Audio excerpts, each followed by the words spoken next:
오늘 본문은 히브리서 13장입니다. 거의 히브리서의 결론과도 같은 그러한 부분입니다. 이 히브리서의 저자는 알 수 없습니다.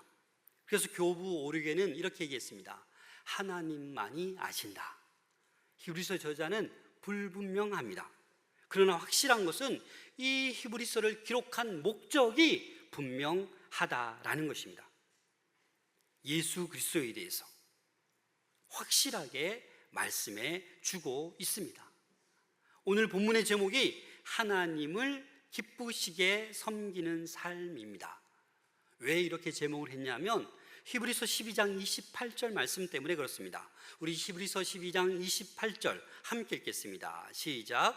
그러므로 우리가 흔들리지 않는 나라를 받았은즉 은혜를 받자. 이로 말미암아 경건함과 두려움으로 하나님을 기쁘시게 섬길지니.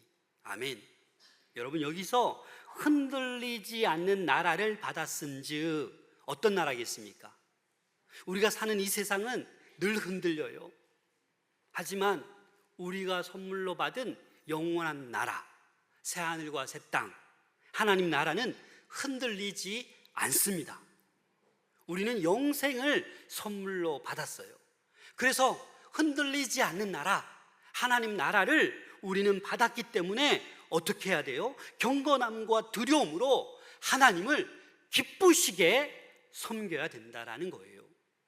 그래서 오늘 본문은 히브리서의 결론과도 같은데 어떠한 삶이 하나님을 기쁘시게 섬기는 삶인지 거기에 대해서 우리에게 말씀해 주고 있습니다. 오늘 이 예배를 통하여 이 말씀을 들으시고 더 이상 종교 생활을 하지 않으시기를 바랍니다. 하나님이 기뻐하시는 신앙생활, 예배자의 삶을 살아갈 수 있는 우리 모두가 될 수 있기를 소망합니다. 먼저 오늘 본문의 1절 말씀 함께 읽겠습니다. 시작. 형제 사랑하기를 계속하고. 먼저 우리는 사랑하기를 잘해야 됩니다. 근데 그 첫 번째로 뭐라고 하냐면 형제 사랑하기를 계속하고. 이 형제 사랑은 원문으로 필라델피아라는 단어인데 여러분, 계속하라라는 말이 뭡니까? 한번 사랑하고 그치는 것이 아니에요. 계속해서 그 형제를 사랑해야 된다라는 말씀입니다.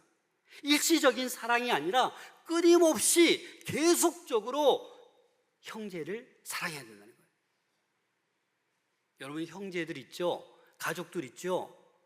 한번 사랑하고 맙니까? 한번 싸우면 다시는 안 봅니까? 아니잖아요. 형제이기 때문에, 가족이기 때문에 싸우기도 하지만 계속 사랑하는 거 아니겠습니까? 그럼 오늘 본문에서 이 형제가 누굽니까? 기독교 공동체 안에 있는 믿음의 형제 자매된 자들을 말하는 거예요. 다시 말해서 여러분들 좌우에 앉아있는, 앞뒤에 앉아있는 분들이 누구예요? 우리의 형제 자매인 것입니다. 믿으십니까? 그럼 여러분 좌우를 좀 보면서 우리는 형제 자매입니다. 인사해 보십시오. 인사. 우리는 형제요 자매입니다.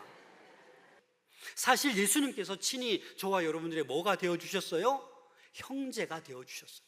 가족이 되어주셨어요. 우리를 자녀 삼아 주셨어요. 그렇기 때문에 우리가 형제 사랑하기를 어떻게 해야 된다? 저 하늘나라 갈 때까지 계속해서 사랑할 수 있어야 합니다.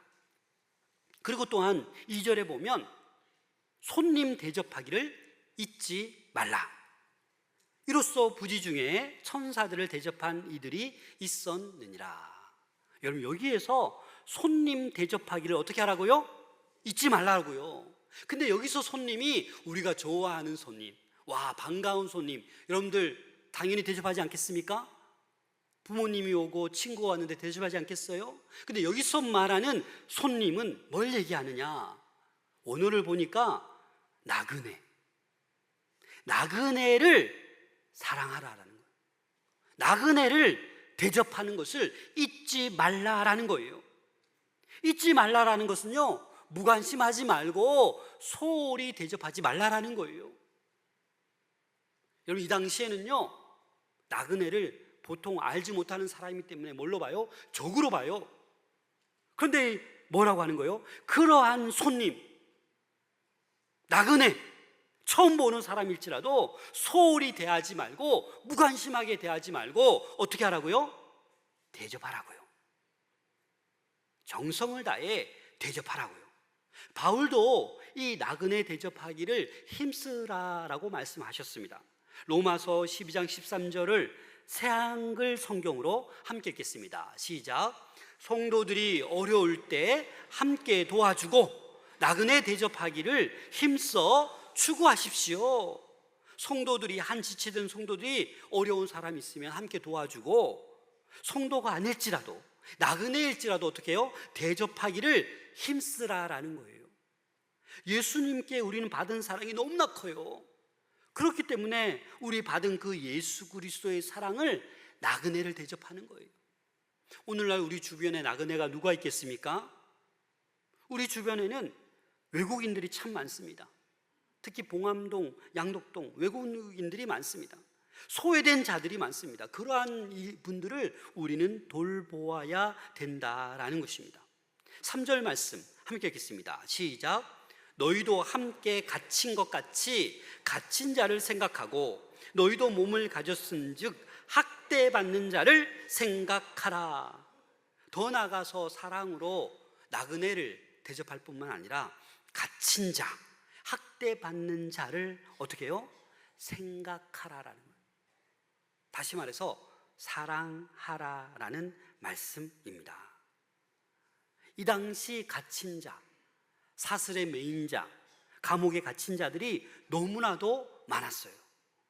이 히브리서가 쓰여진 당시가 AD 65년에서 70년 정도 됩니다.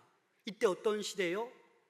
폭군, 이 로마의 이 네오 황제가 엄청난 통치와 억압으로 박해가 극심하였던 때예요.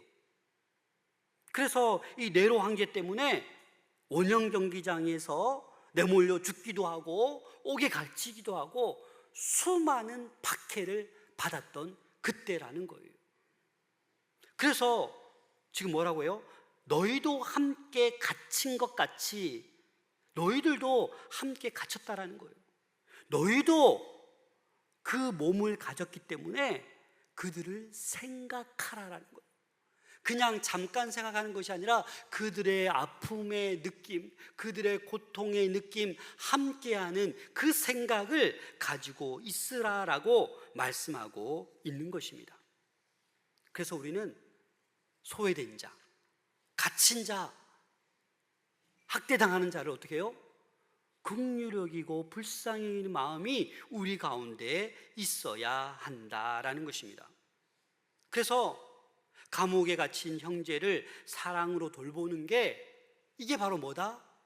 예수님을 돌보는 거다 같다라는 것을 말씀하고 있습니다. 우리 마태복음 25장 40절 말씀 함께 읽겠습니다. 시작. 임금 이르시되 내가 진실로 너희에게 이르노니 너희가 여기 내 형제 중에 지극히 작은 자 하나에게 한 것이 곧 내게 한 것이니라. 제가 청년 때 이 한경진 목사님의 일화를 들었어요.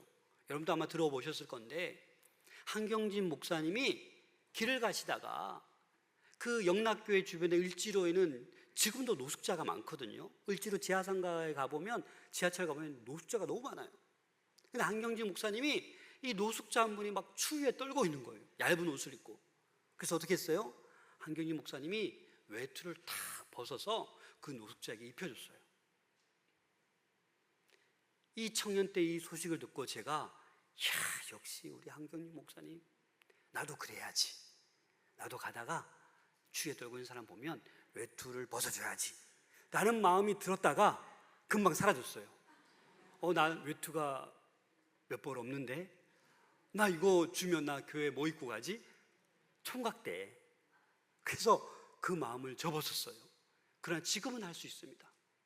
여러분들도 사랑으로 외투를 벗어주는 것이 나그네를 대접하는 것이요, 갇힌 자, 학대받는 자를 사랑으로 도와주는 거예요. 오늘날도 그걸 원하시는 거예요. 이제 또 하나님께서 이렇게 말씀하십니다.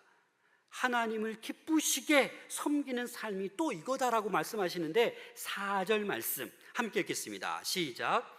모든 사람은 결혼을 귀히 여기고 침소를 더럽히지 않게 하라. 음행하는 자들과 간음하는 자들을 하나님이 심판하시리라. 무슨 말입니까? 거룩하라라는 거예요. 거룩함으로 하나님을 기쁘시게 섬기라라는 거예요. 여러분, 모든 사람이 결혼을 어떻게 해요? 귀히 여기라고요. 고귀하게 가치 있는 걸로. 근데 오늘날 안타깝게도 여러분 어떻습니까? 비혼주의자가 참 많이 늘어나고 있습니다. 작년에 이 코리아 헤럴드에서 25세에서 49세 성인을 대상으로 조사했는데 결혼하고 싶지 않다, 아직 결혼할 마음이 관심이 없다, 몇 프로겠어요? 40%. 10명 중에 4명이 25세에서 49세에 조사해 봤더니 아직 결혼할 생각도 없고 마음도 관심도 없다. 놀라운 것은 결혼할 생각도 있고 관심이 간절해도 어떻게 해요? 짝을 못 만나는 경우도 너무 많잖아요. 이러한 시대가 되었어요. 그래서 하나님께서는 결혼을 귀히 여겨라, 침소를 더럽히지 않게 하라, 거룩하라는 거죠. 부부의 잠자리 더럽히지 말라라는 거예요. 음행하는 자들, 간음하는 자들 내가 반드시 심판하겠다. 그 오늘날 보면 우리가 에스겔을 요즘 새벽에 묵상했잖아요. 하나님의 성전에 우상이 막 들어와요. 오홀라와 오홀리바 비유하면서 뭐예요? 침상에 다른 남자가, 다른 여자가 와서 간음하는 거예요, 여러분. 오늘날 10계명 가운데 제 7계명에 간음하지 말라고 그랬는데 많은 사람들이 간음하고 있어요. 죄책감이 없어요. 거룩한 삶을 못 살고 있는 거죠. 거룩함으로 하나님을 기쁘시게 하는 그 삶을 살아야 된다라는 것입니다. 또 하나 말씀하고 있습니다. 5절 말씀 상반절 함께 읽겠습니다. 시작. 돈을 사랑하지 말고 있는 바를 족한 줄로 알라. 여러분 무슨 말입니까? 돈 사랑하지 말라라는 거예요. 그냥 지금 너에게 있는 바를 만족할 줄 알라라는 것을 말씀하고 있습니다.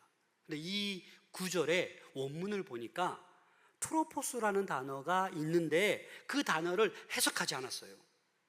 이 트로포스는 어떤 의미를 가지고 있느냐?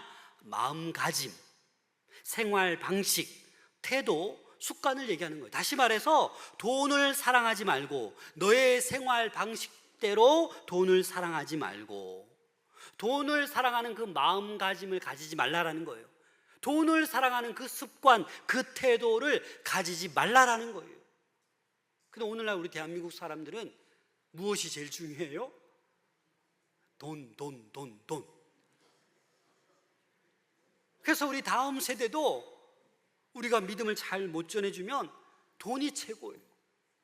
돈 때문에 공부하는 것이고 돈 때문에 취업하는 것이고 돈 때문에 결혼도 쉽게 못하고 이러한 너무나도 살기 어려운 세상이 되었어요. 여러분, 돈에 대해서는 족한 줄 아는 자세, 만족할 줄 아는 자세를 하나님께서 기뻐하십니다. 아니, 돈이 불필요하다는 말이 아니에요. 반드시 필요한 게 돈이에요. 그런데 문제는 돈을 사랑하게 되는데 문제가 있는 거예요. 사랑하다 보니까 하나님보다 더 사랑하는 거예요. 그냥 하나님을 제쳐두고 돈을 따라가는 거예요. 예배 시간에 예배를 드리지 못하고 돈 따라가는 거예요. 그래서 돈을 더 사랑할 때 문제가 발생하게 되는 것입니다. 우리의 마음과 행동이 모두 돈이나 물질에 매여서 그것에 의해서 좌우된다라면 그 돈이나 물질이 저와 여러분들의 우상이 되어서 하나님을 섬기지 못하게 해요. 하나님의 놀라운 복을 받을 수가 없죠. 이 창조주 하나님께서 사랑하는 자녀들에게 늘 복을 주시길 원해요. 늘 은혜를 베푸시길 원해요. 그런데 하나님을 바라보지 않고 돈. 그래서 종교 생활을 하는 거예요. 거룩한 척, 찬양하는 척, 예배 드리는 척. 돌아서면 돈이 좋습니다, 주님. 그래도 돈이죠. 하나님이 돈을 줘도 쓸 줄도 몰라요. 자기만을 위해 써요. 남을 도울 줄 몰라요. 그게 문제인 거예요. 마태복음 6장 24절 함께 읽겠습니다. 시작. 마태복음 6장 24절 시작. 한 사람이 두 주인을 섬기지 못할 것이니 혹 이를 미워하고 저를 사랑하거나 혹 이를 중히 여기고 저를 경히 여김이라. 너희가 하나님과 재물을 겸하여 섬기지 못하느니라. 예수님도 이 돈에 대해서 이렇게 말씀하는 거예요. 이 돈을 사랑하는 것, 우상과 맞먹는 거다 라는 걸 아셨기 때문에 하나님과 돈, 하나님과 재물을 함께 섬기지 못한다라고 예수님께서 우리에게 가르쳐 주신 거예요. 결국 돈을 사랑하면 하나님이 어떻게 돼요? 뒷전으로 물러나게 돼 있는 거예요. 그걸 하나님은 아셨어요. 탐욕에 사로잡혀 살아가는 사람들은 아무리 풍요로워도 만족하지 않습니다. 더 돈을 더 추구해요. 그래서 우리는 있는 바를 족한 줄로 알아야 돼요. 아니, 그게 말이 쉽지 그게 됩니까, 목사님? 저의 말이 아니라고요. 왜 있는 바를 만족할 줄 알아야 되냐면 우리 5절 말씀 하반절을 함께 읽겠습니다. 시작. 그가 친히 말씀하시기를 내가 결코 너희를 버리지 아니하고 너희를 떠나지 아니하리라. 어떻게 한다고요? 내가 너희를 버리지 않는다, 떠나지 않는다. 네가 지금 물질이 없다고 힘드냐? 내가 있잖아. 내 너 버리지 않아. 내 떠나지 않아. 조금만 기다려, 내가 줄게. 이러한 말씀이 우리에게 있기 때문에 우리 어떻게 해요? 지금 나에게 있는 것을 족할 줄 알아야 돼요. 자꾸 옆에 사람 비교해서 자꾸 이 자존감이 낮아지지 말고, 와, 주님께서 나에게 일용할 양식도 주셨네, 입을 수 있는 옷도 주셨네, 감사하면 되잖아요. 그래서 6절 말씀에 이렇게 말씀하고 있습니다. 6절 말씀 함께 읽겠습니다. 시작. 그러므로 우리가 담대히 말하되 주는 나를 돕는 이시니 내가 무서워하지 아니하겠노라. 사람이 내게 어찌하리요 하노라. 여러분, 자녀가 어려움 가운데 빠져 있으면 그 부모가 어떻게 해요? 돌보는 것이 당연하죠. 방치하지 않습니다. 있는 힘을 다해 도와주고 돌봅니다. 그러나 부모에게는 한계가 있어요. 도와줄 수가 없을 때가 있어요. 그러나 우리 하나님은 어때요? 무엇이든지 도와주실 수 있는 분이 우리 하나님이십니다. 시편 118편 6절 말씀 함께 읽겠습니다. 시작. 여호와는 내 편이시라. 내가 두려워하지 아니하리니 사람이 내게 어찌할까. 그렇습니다.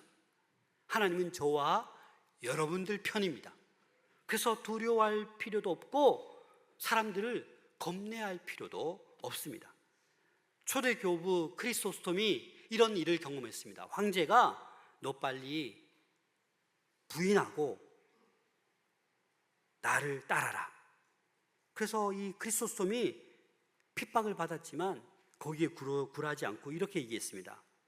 황제가 나를 죽일 수는 있으나 내 영혼을 해할 수는 없습니다. 왜냐하면 하나님께서 내 편이시기 때문입니다. 이렇게 고백했어요. 그렇습니다, 여러분. 저와 여러분들의 하나님이 우리의 편이 되어 주십니다. 그래서 오늘 얘기한 것처럼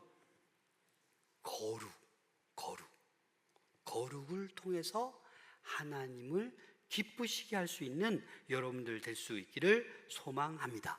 또한 만족, 자족함을 통해서 여러분 하나님을 기쁘시게 섬길 수 있는 여러분들 될 수 있기를 소망합니다. 그리고 7절 말씀에 보면 믿음을 본받아 하나님을 기쁘시게 섬기는 삶을 살라라고 말씀하십니다. 7절 말씀 함께 읽겠습니다. 시작. 하나님의 말씀을 너희에게 일러주고 너희를 인도하던 자들을 생각하며 그들의 행실의 결말을 주의하여 보고 그들의 믿음을 본받으라. 이 당시 누구겠습니까? 제자들, 사도들, 장로들, 그들의 신앙의 믿음을 본받으라는 거예요. 오늘날 우리는 언더우드 선교사, 주기철 목사, 또 손양원 목사님, 이러한 우리가 본받을 만한 분들이 얼마나 많아요? 그러한 분들을 어떻게 하라는 거예요? 본받으라라는 거예요.